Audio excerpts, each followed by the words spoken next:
In today's video, I'm going to show you how to add a background image in Mailchimp.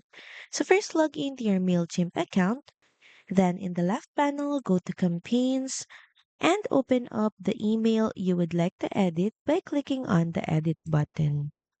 Now from here, click on edit design to launch the email builder. Then next in the left panel, drag the image block into your layout.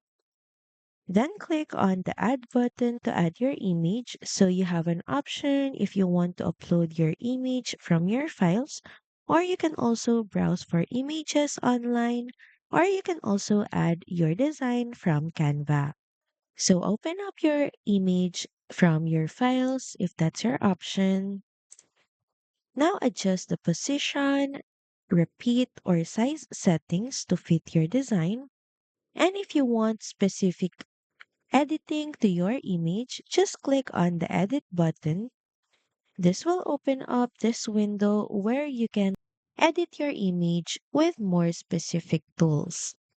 Once done, simply click on the save button. So that's pretty much it. Thank you very much for watching this video and I'll see you again on the next one. Bye!